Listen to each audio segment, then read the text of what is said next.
Hello, Yeah. and welcome to the latest presentation of the Rift Valley webinar series. My name is Andrew Harvey, and I am the host for today's talk. If you're participating in the live webinar, you can submit questions or comments in the chat module of the Zoom application at any time during this presentation, or ask a voice question by raising your hand once the presentation is complete.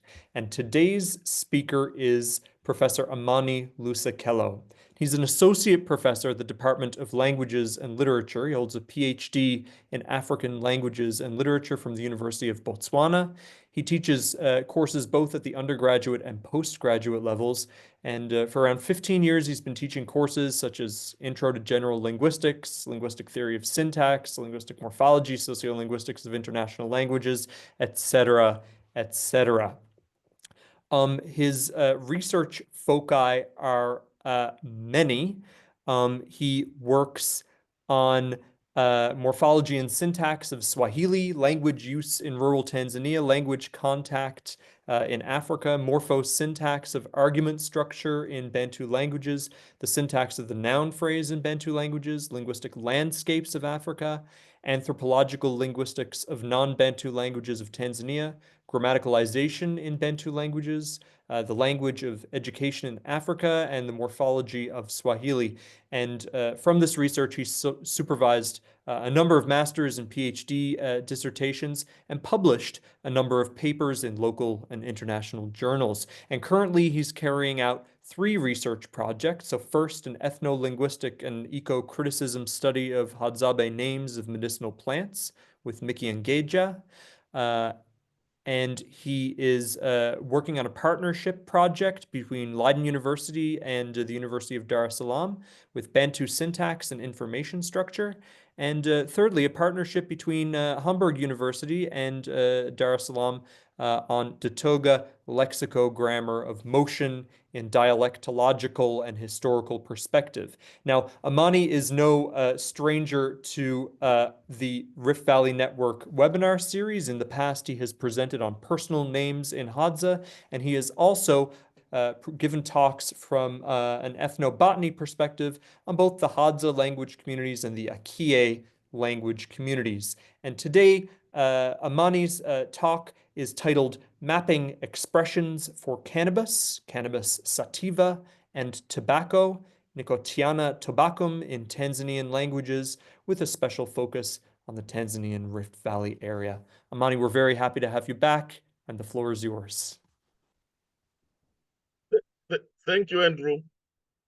Habari wote, how are you? So the label looks fantastic, the title looks fantastic, but I don't think it will map very well. You'll see while we go on how I face difficulties in that. So I'm trying to figure out how the Bantu languages of Tanzania lexicalize names for tobacco and names for cannabis. In Tanzania, is popularly known as marijuana. And now Andrew has already said about my background, but it begins with the self-funded research on names of crops, of the New World crops and cereals and tubers, published in the Institute of Swahili Studies. Then again, the penetration of the same crops as they appear in the non-Bantu languages of Tanzania, the Hadza, Sandawi, Datoga, Iraq, Burungi, and the others. Then later I moved into the plant names in Hadza, and we had collected plant names in Datoga and plant names in Sukuma and Nyamwezi with my students. But to me, what is interesting about tobacco and cannabis is that both are smoked. In Tanzania, they are smoked, but cannabis is criminalized.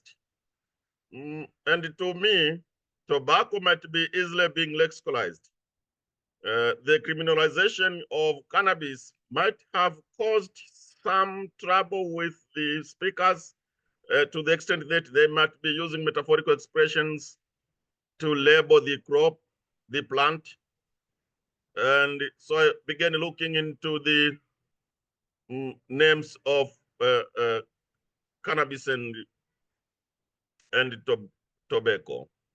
But later, when I went to Leiden, Martin Maus had begun talking about the final suffix t or ku or te or ro in names of tobacco, like in tumati in Iraq, or tumbako in Swahili, or tumbatia in Hadza, or tumati in Hadza.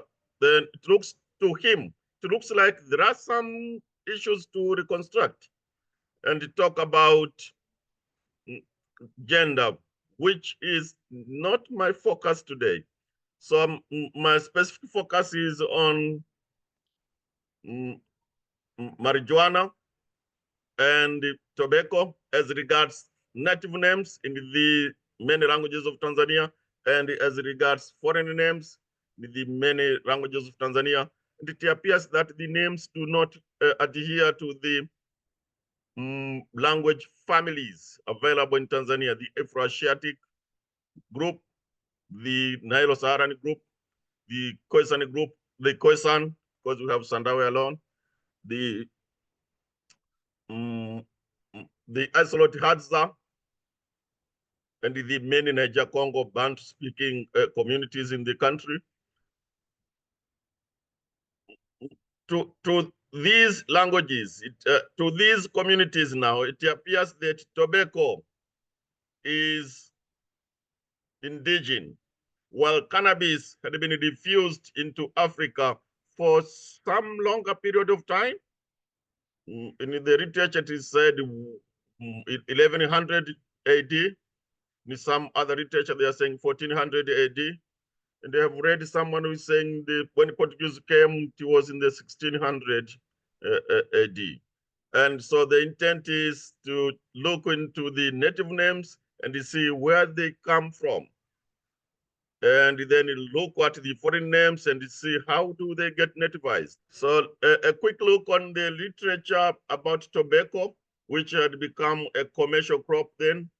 I assume initially it wasn't a commercial crop, rather it was cultivated, grown up for consumption. But later,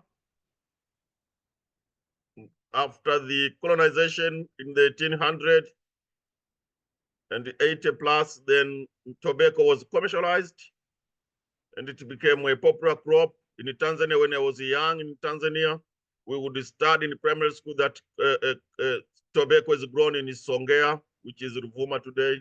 It is grown in Tabora, which is in central Tanzania, the Nyamwezi speaking zone. And of course, the Kimbu and the other speaking communities, they are available in Tabora. Then it is grown around Chunya area, which is adjacent to Tabora. And you have the Bungu speaking people there. And tobacco had been there for a longer period of time as a commercial crop. And that is one idea to take into consideration, that it had been grown, it has been used, and now it had become a commercial crop after colonization. And again, in the literature, it is indicated that the smoking pipe is indigenous to Africa. And I think I should quote this statement here: smoking of tobacco in African fashion involves smoking all together from the same pipe made of a very large ball, perforated in several places, whereby 10 or 12 tubes are inserted into these holes, permitting as many persons to smoke simultaneously from the same source, from the same bowl, from the same huge utensil used to make tobacco. And that one is central to the understanding of the tobacco smoking culture.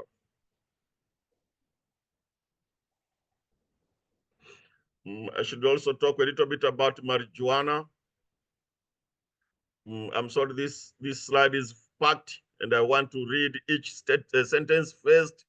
It is diffused into Africa from Asia, perhaps through Arabia Peninsula, and Chris Duvall is very insistent on that. And it became part of the foodstuff in Northern Africa around 1100 AD, Anno Domino, and it spread to Sub-Saharan Africa, maybe sometimes late, with the incoming of Arabs and Indians. And so we expect the presence of the Indian and Arabic name, Hindi and Arabic names of cannabis into African society. And Idi Magot, who produced a paper on marijuana and cannabis in Tanzania, is mentioning of as early as 1400 Anno Domino. That's when it appeared in Zanzibar. And by in the year the 1790s, people had been smoking or had been growing cannabis in Mozambique for the purpose of medicine and smoking. And Idi Magot comes from a Korea community. And he's talking, he had had an experience of the pipe smoke, this pipe smoking in his village. He had experienced his grandparents smoking a pipe, huge pipe of cannabis. And he tells me at the mid of the night. Then the literature talks of the penetration of the Portuguese and later the criminalization of cannabis. And I'm interested with the criminalization of cannabis because if marijuana had been there, then how do people call it so as to hide the information about it? But it is unfortunate that is the part of the paper which is very, very premature. It's very undeveloped. I think I should invite people to come and help me to realize how cannabis is named metaphorically, so as to hide the information about cannabis to laws and law enforcement. But I'm aware now in Tanzania, as well as the literature is saying, that cultivation of cannabis is popular in Mara region, in Arusha region. It's popular also in Iringa region and Njombe now. When I was growing up, I knew that they had it as a vegetable in Makete district, which is now in Njombe region, and which is close to Mbeya region where I come from. So it is there. And how do people call it? That is my interest. Now, specifically, since I'm interested on names of crops, I would like to share the routine that I'm taking now. So as previously I had talked about, let's go borrowing from Swahili, and Franz Rotland and Martin Maus has talked about exchange of subsistence terms between Iraq and Datoga. I want to see, did they exchange names of cannabis as well? Then let's go borrowing from the neighboring, that one is from Swahili, then the second one is from neighboring ethnic groups. Like, do we have the Iraq, the Toga, Rang, and Skuma exchanging linguistic materials related to tobacco? Tobacco might be food, but cannabis. And do we have semantic extension of the existing expressions to capture the essence of tobacco or cannabis in Tanzanian languages? That will be the third observation. And since in the literature we have a lot of those, to me, the adaptation of the names of cannabis will be interesting. And of course, tobacco, because both plants are smoked. I'm wondering whether there is an exchange of linguistic materials between the two. So semantic extension or semantic narrowing of a name for tobacco meaning cannabis, or a name of cannabis meaning tobacco, but the direction will always be, it's likely to be a name of tobacco which is indigenous, might have been extended to mean cannabis, which is diffused with the coming of Arabs and Indians. And the criminalization, as I said, the criminalization of cannabis and how had been lexicalized. I'm using the lexicalization, the theory of lexicalization, particularly getting interested in the coinage of new names, and then the level of institutionalization of those new names. Trugott and Branton are suggesting that a word becomes institutionalized if it is used widely in the speaker community. To me, I will also say a name will be institutionalized once it appears in your dictionary. And you are all aware that dictionaries for Tanzanian languages are a few. But once it is entered, then I will assume that it had been accepted. And I assume there will be idiomatic expressions which are reanalyzed to capture the essence of particularly cannabis. And oh, yes, so that is what I wanted to say about the theory, coinage of new terms, their institutionalization, and whether we have metaphorical idiomatic expressions being reanalyzed to refer to a new sense or new notion of cannabis, but mainly or tobacco. I'm moving into my data. It's 20 past 5. So I'll talk quickly about my data. So I had 52 languages, 52 or more. In this slide, I'm showing a fewer. Some have physical resources. As you can see, say Aragua, Martin Mouse has a book for that. Iraq, Martin Mouse, Martha Coro, and Roland Kisling have a dictionary. All the way down, there are resources for a lot of languages. And to me, these written resources, these physical resources are useful for the case of institutionalization of the terms. Some are dissertations. So with those, I'll take them with caution. Like Griscom is a dissertation, Michel is a dissertation. But if they obtained the label in the field, I will assume it is widely used in the society. Miller is not yet published, I think.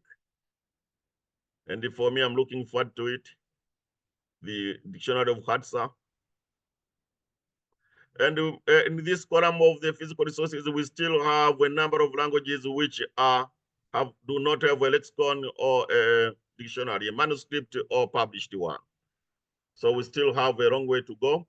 And the resourceful persons I contacted, they are in this list. Resourceful persons, these are a fewer, but you can see I didn't ask for their permission, but I consulted them. And they are free to forward the information. And in this column also I have extra people teaming up to talk about names of cannabis and tobacco in their languages. So there are a series of 53 languages of Tanzania, which I'm approaching, some with a lot of information as the physical resources are available. And we have resourceful persons who are linguists. So it becomes more productive. Some of the other informants here, may I also talk further about this, the last column, other informants or sources. These, some of these I consulted in person. Some of the people in this column consulted their informants and shared information with me. Names of the smoking pipe. That is where I begin now with the data.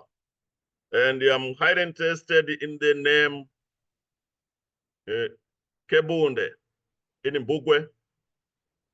I think this I picked from a dissertation by Vera. Kipunde in As.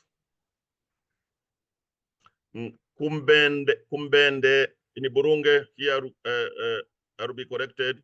Kumbende in Kiponde in Alagua. Martin is there.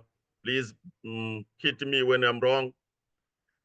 And to these languages, you can say is Kiponde, the sniffing tobacco in Alawa.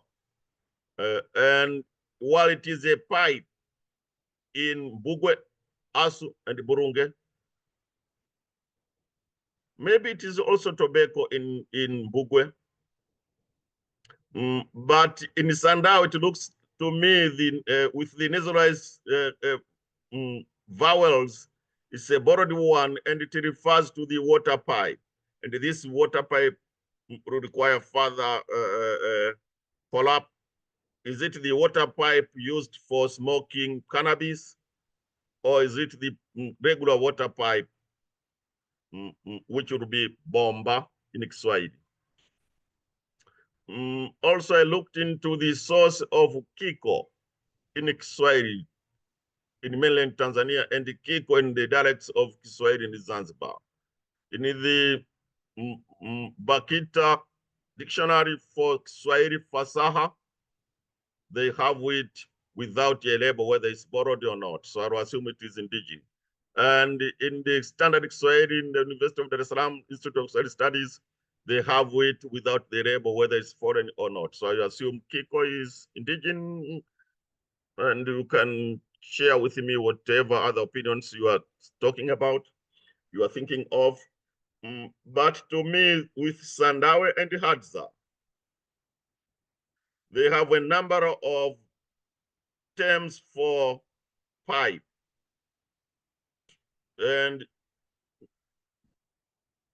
if I begin with the Lako and Hadza, that is the stone pipe, which you assume is more native and indigenous to Hadza.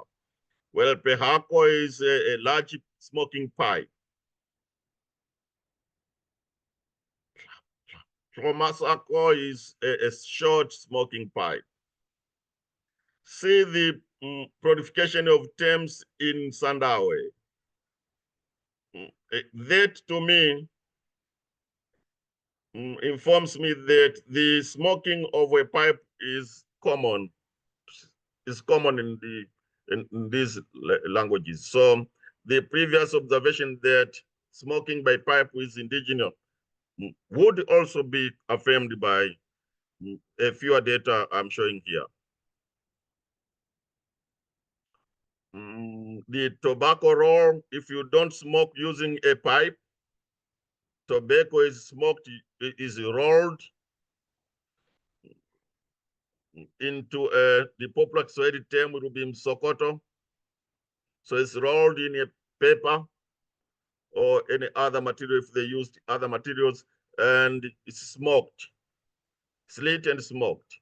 So I was checking the name for a rolled tobacco, and it's msokoto in Swahili, gisogoto, and which is more or less the same, the Swahili and the Angaza. And then we have igoso or gozo in other languages.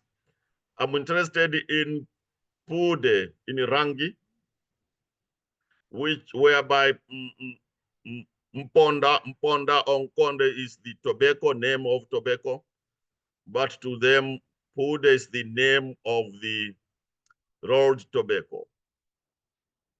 And they have tumati for tobacco. Perhaps you should also help me think of the Iraq name of a rolled tobacco and the Gorowa, which are alike. Can we suggest that Kemo is similar to the Iraq and some Gorowa names? You can see now I'm skipping Iraq and the Gorowa names, articulation of them, because I can't. In the rest, the label Tumati is available for a rolled tobacco. And my observations, quick observations would be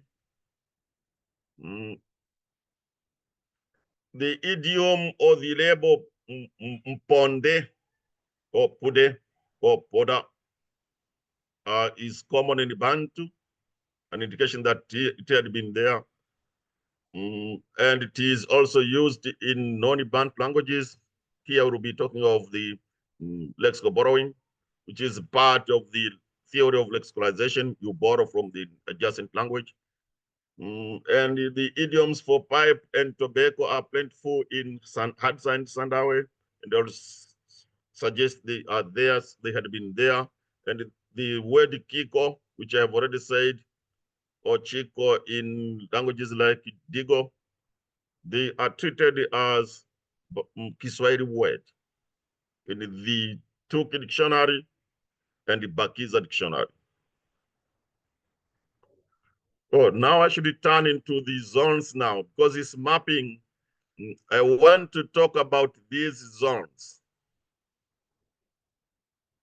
So along the coast, all the way from the south, in the Makonde, you move Makonde in Mtwara. In here where the casa here is in Mtwara. You have the Makonde there. They have tobacco. Here in the Lindi region where we have the Mwera, they have tobacco. The Swahili zone somewhere in Zanzibar, the Zaramo, they have tobacco. The Digo in Tanga now have moved far north of the country. The Digo in Tanga, they have tobacco. I want to say those are close to the Kilimanjaro Bantu. These are coastal, the one I was mentioning are coastal Bantu, Makonde, Mwera, Swahili, Digo, Zigua. They are Bantu, coastal Bantu, and they have tobacco. If you go to Kilimanjaro Bantu, we have data in Vunjo, Mashami, Kiwoso, they have Batu, or Baru, or Baro. For tobacco, my casa should go to central Tanzania, but I'm not happy with this kind of, they have given a lot of space for konde, which is standing for tobacco in Kaguru and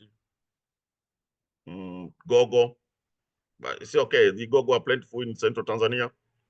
I should move south. Please, may I take you to close to Mozambique. Here, we have Lihona in Nyasa. We have Sona in Makua. We have Lihona in Yao. So I assume this is the Lihona zone. If I move a little bit north to Iringa, in the part of Ruvuma or Songea region, where we have the Hehe, Bena, Sangu, they have Nsayo for tobacco, but not all speakers are happy with that. If you go to the zone where I was born, in Mbeya, in part of Iringa and Mbeya, we have kambo. The cigarette is Engambo, tobacco Engambo.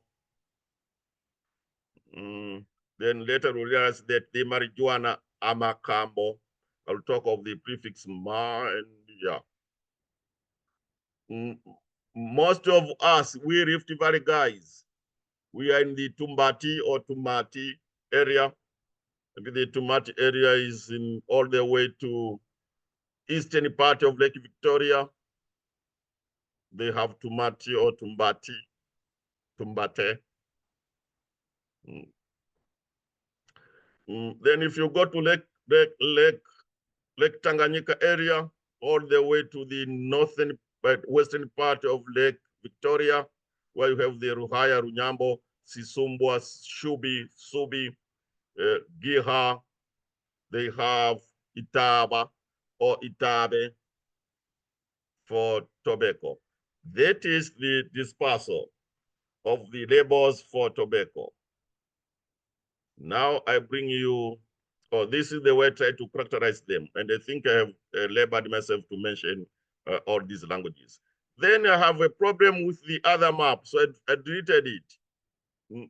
And I want to use the tobacco map to talk of names of cannabis.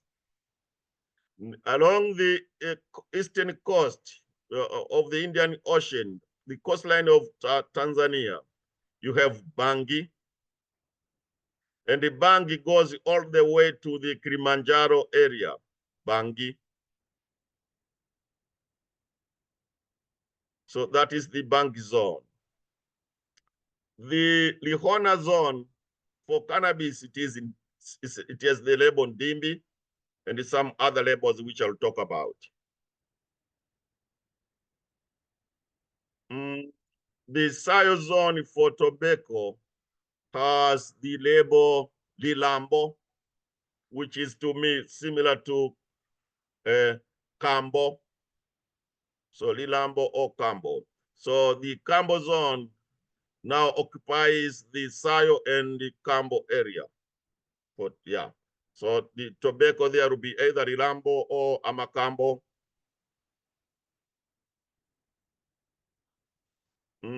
Our area now, the Tumat or Tumbat area, is made up of several.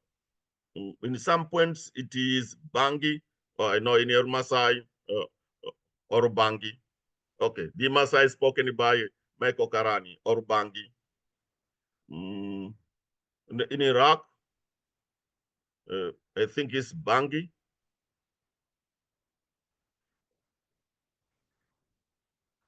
But the Tumbati area, north of Lake, to the north, in areas, see my casa now, in areas where we have the Kuria Jita Luo, they have chaga, which to me is more or less similar to the Ruhaya Runyambo area, where you have Injahe. And the Kreve, they have chaga, somewhere here. The Sukuma, Sumbwa, they have Jemu for the label cannabis, Jemu. While the Itaba zone, large part of the Itaba zone is having Akamogi or Simogi or Imogi. In Giha is Imogi. In Sumbwa is Simogi. But Sumbwa has also the label Nzem.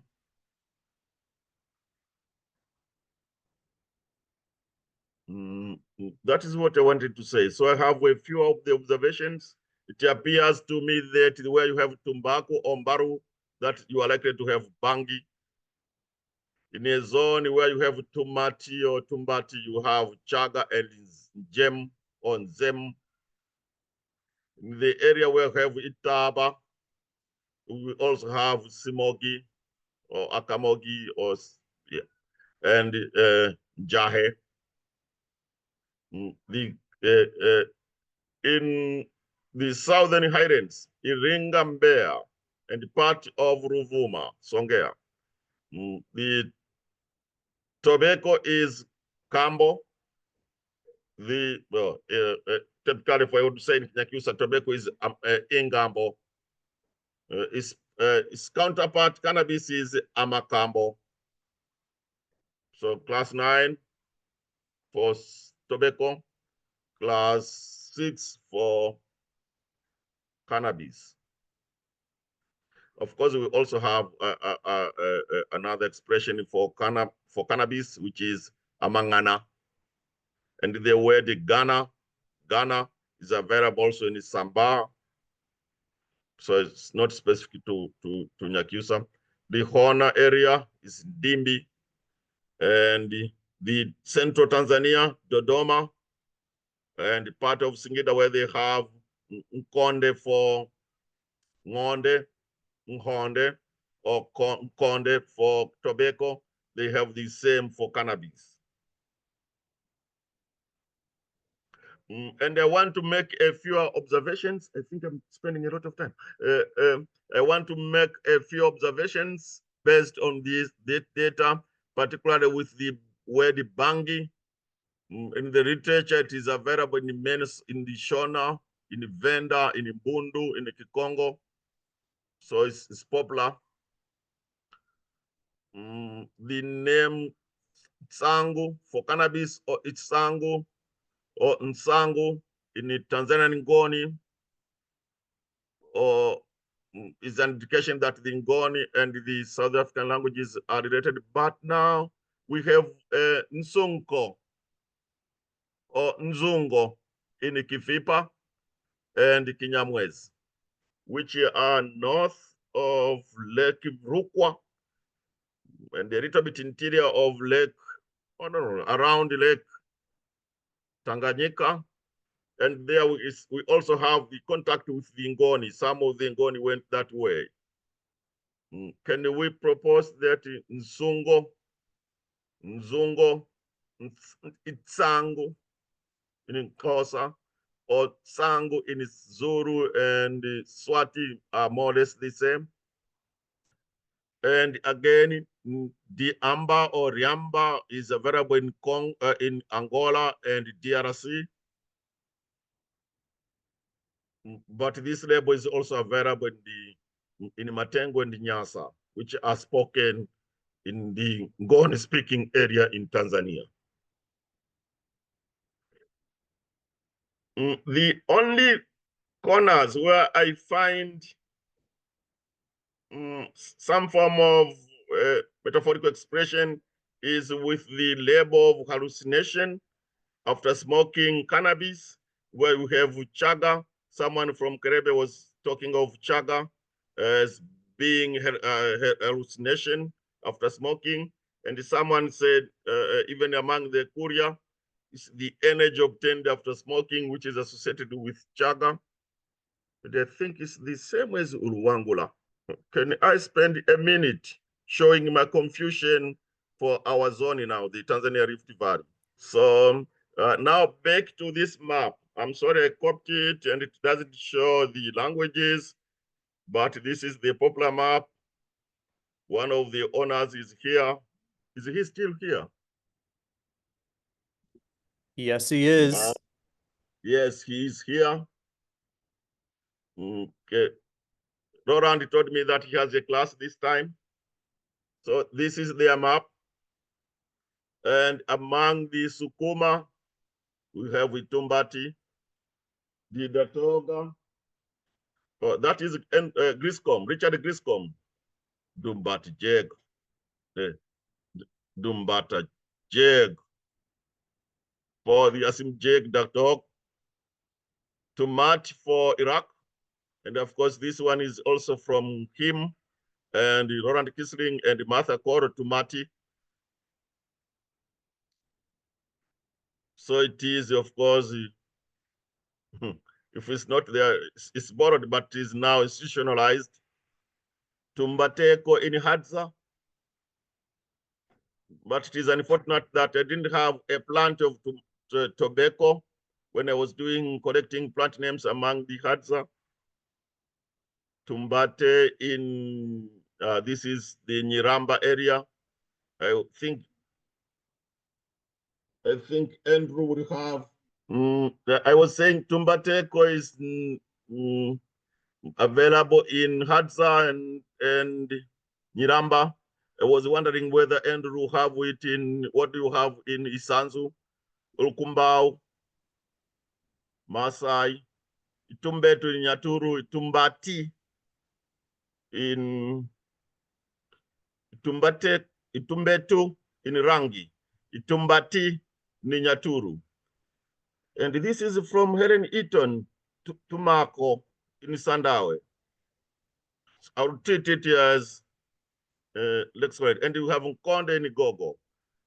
To me, you have a few labels for small less is the same label.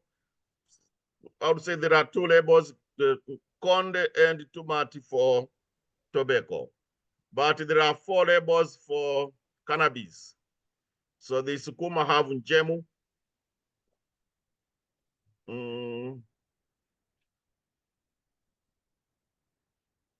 Iraq have Bangi.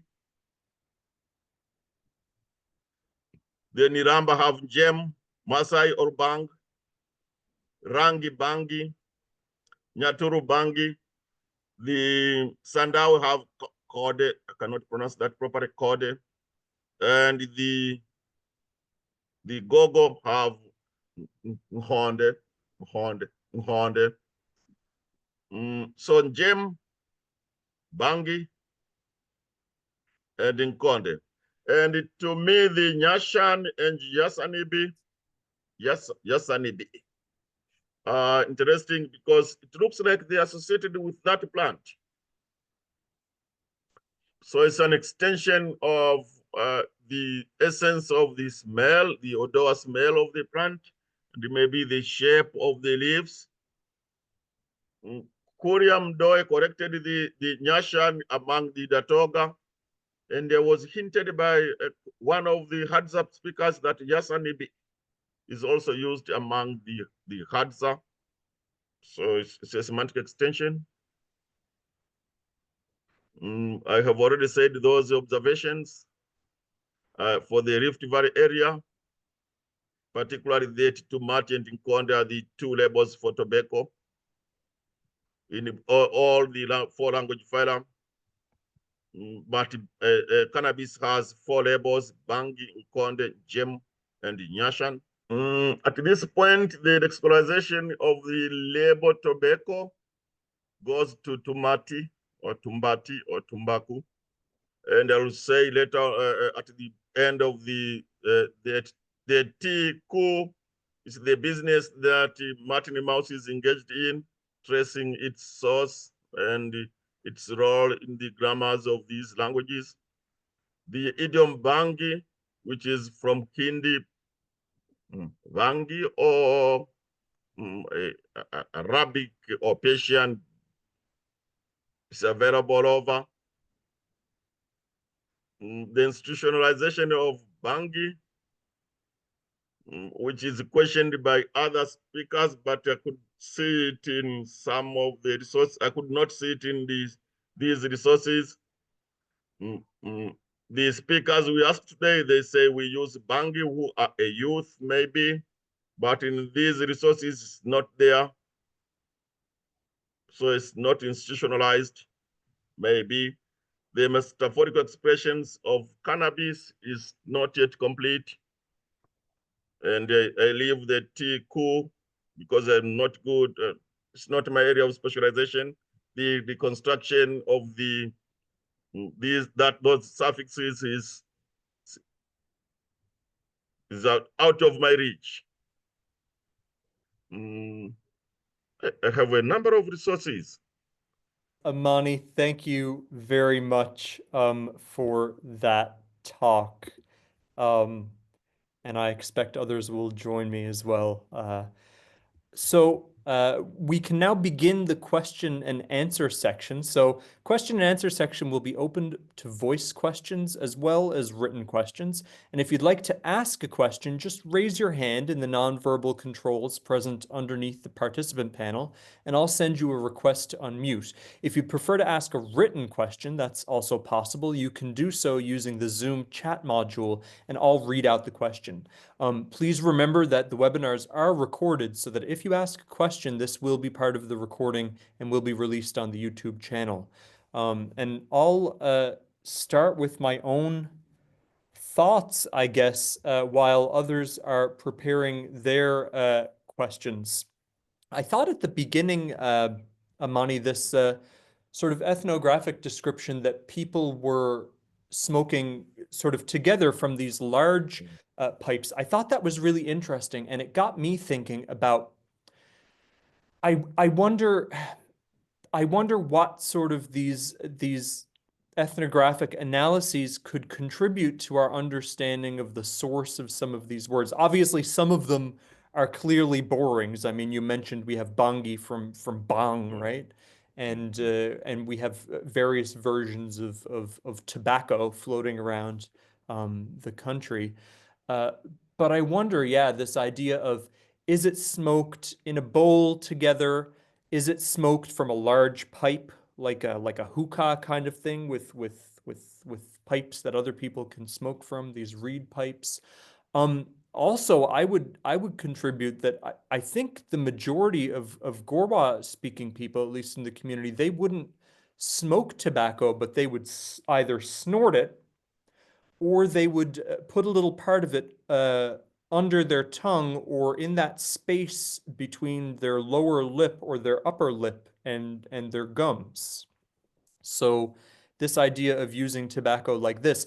And of course, when you use it in that way, especially if you're putting it in your mouth, you're not just taking straight tobacco, right? You're usually doing it with either soda or with a type of salt, because that will increase your saliva and it gets the tobacco moving around your mouth a little bit more. So I think that like looking at how it's used could be really, really interesting as well. Did you have any sort of observations, or did you find any any material on people explaining how they smoked other than that sort of nice description that you gave at the beginning? May I? I have a slot for sniffing tobacco, which is ugoro or obugoro in most of the languages. Then we have tumbate for the sniffing tobacco. And it's more or less the same for the chewing tobacco. So the label itaba, mbatu, or tumbate, or obugoro or ugoro are the labels I get for the chewing or sniffing tobacco. Okay. But for the toga, they have the label border for the sniffing tobacco, and the mid order for the smoking tobacco. And the toga from Igunga, they have grain border for the chewing tobacco, and room hanyoni for the chewing tobacco. I couldn't get fascinating data for chewing and sniffing tobacco. It looked to me that Ugoro became popular. But okay, Gorowa now they have middle for the chewing and smoking tobacco. I'll also contribute, Amani. The word for tobacco in Ihanzu would be tumbati. That's Tumbati. your word in Yeah. Ihanzu, yeah. Yeah. So there are also, maybe I should have talked about that. There are, okay, the chewing and sniffing is popular in some of these languages. I've gathered data, and in some cases we have, in some they take drops. So you soak cannabis in or tobacco into water, and you take drops. Oh, yeah. Yes. So I've you never don't heard of it used smoke, in you that way. don't That's really chew. neat, Amani. I can mention a label or a word or two. I think it was Korea that have a label for that. Yes, ekelangeta. Ekelangeta. That is the droplets. You do not smoke, but take droplets from tobacco. Ekelangeta. And of course, it's only Korea that has that label in the data I have. Interesting. I see that Martin has his hand up, so please, Martin, you go ahead.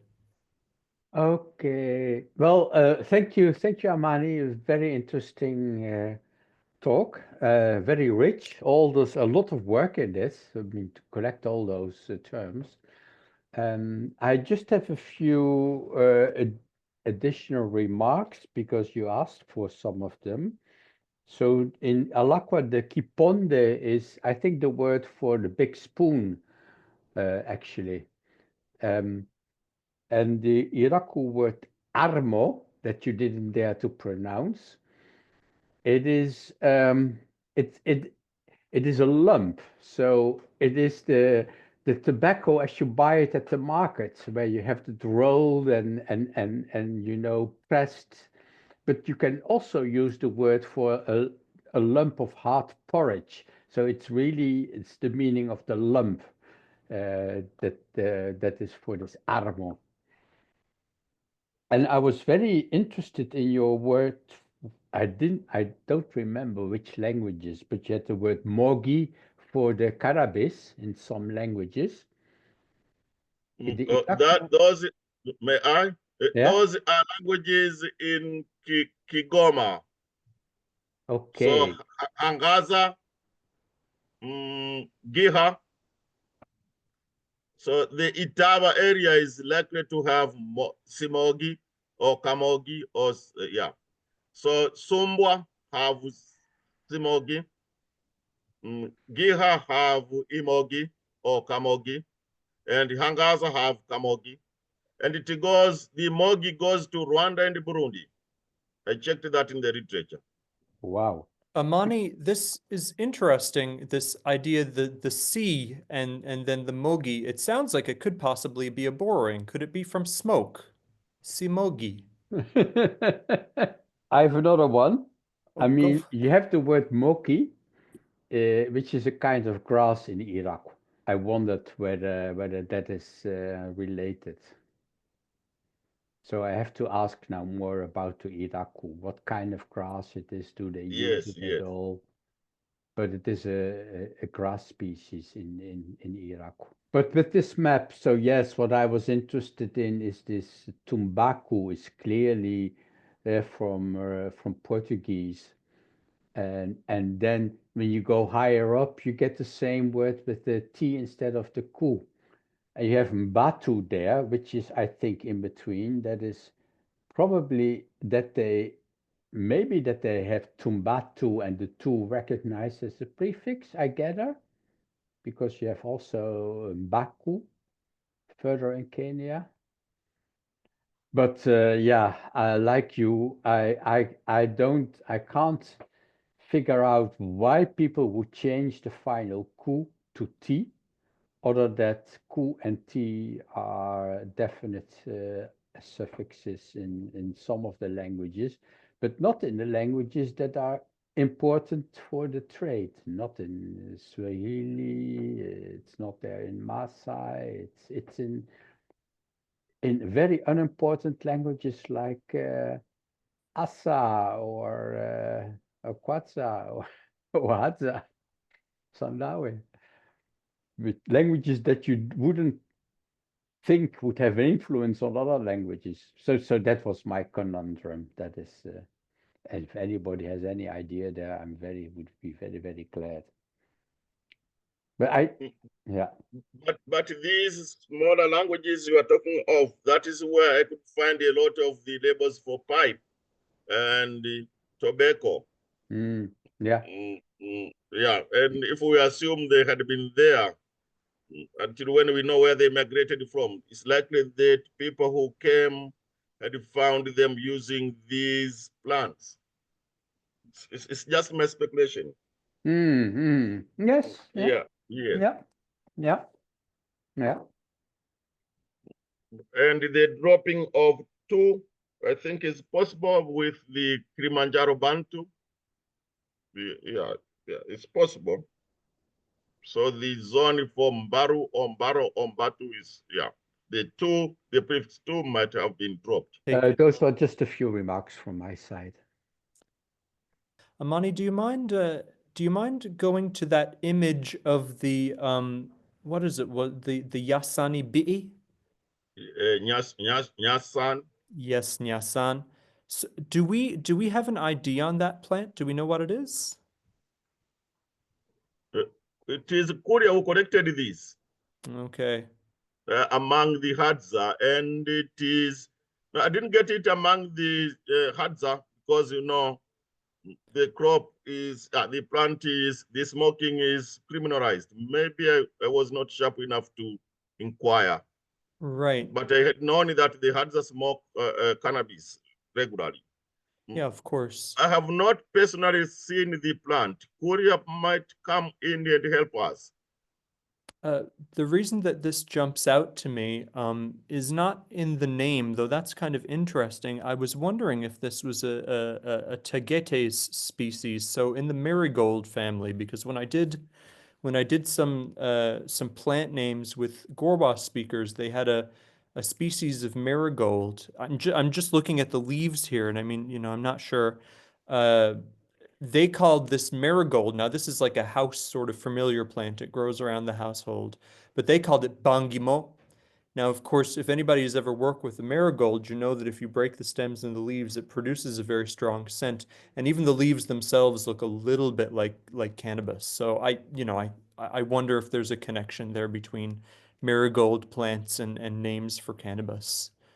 Could be an existing connection. So Bangimo comes from Bangi. Yeah, I expect so. I mean, it seems so striking when with this word for marigold being called bangimo. It's not the well, yeah, I don't know if I have the word for cannabis in Gorwa in my own data. But certainly this marigold, this garden sort of varietal that has this strong smell and these sort of cannabis-like leaves. I certainly don't think that you would smoke it, but it has a very strong smell. That was ID'd to me, I think, by two different speakers as bangimo. So this Mhm. connection between this particular plant and bang might be, I mean, that might be something to explore. And just when I saw this plant, I wondered how wild of an environment it was growing in. It looks like we have some bricks here to our right, so it looks like Yes, it yes, could very sure. well be a garden, Yeah. garden A- variety. And in some Korea was mentioning that in Samba they call it popularly Mtiwabangi. Hmm. Yeah, so they have it in the Samba Mountains, whether around their homesteads or, but the Rebo Mtiwabangi is popular. I don't recall it in my village. It's not there in Rungwe district in Bear region, but cannabis is there.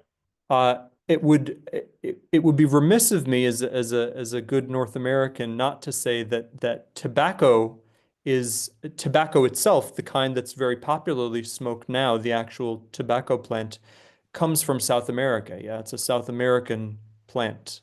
So that would have only become available in Europe and one would assume on the African continent as well, only after that triangular exchange. So only after the New World was brought into the sort of larger world trade economy, yeah? So this idea of tobacco having a distant past on the African continent, probably not the case. It's probably a pretty recent thing that came at the same time as, say, the potato or the tomato, for example, which incidentally are in the same family. All South American plants. Uh, but to sort of complicate that a little bit more, the word tobacco itself may have actually preceded the arrival of that South American plant. So I think that there's attestations of the word tobacco or cognates thereof being used around the Mediterranean for other herbs and possibly smoked plants before the arrival of tobacco. So one has to wonder, well, did the word precede the plant tobacco, or did actually that word really just come with the honest to goodness tobacco? Martin has his finger up. Yeah, for this on this issue, so the Portuguese they got it from an Amerindian word, but to add to the riddle, there is an old Arabic word, tabak. So Yeah. so yeah, it's really not so clear where Swahili got it from. Did they get it from Arabic, like all the other words, or from the Portuguese? Well, I see that these seem to be all the questions and comments for today. So I'd like to take this opportunity to remind everyone that recordings of all of the presentations in the Rift Valley webinar series can be found on the Rift Valley Network YouTube page, and entries for each presentation are added to the Rift Valley bibliography. I'd like to thank Amani again for his presentation and everyone else for participating today. And I hope to see you again at our next webinar, which is being given by Macarius Itambu, and it's titled A Contemporary View of Hunters and Gatherers, Environmental Niche and Adaptations Through an Under-Researched African Region. So thank you, everybody, and I hope to see you there.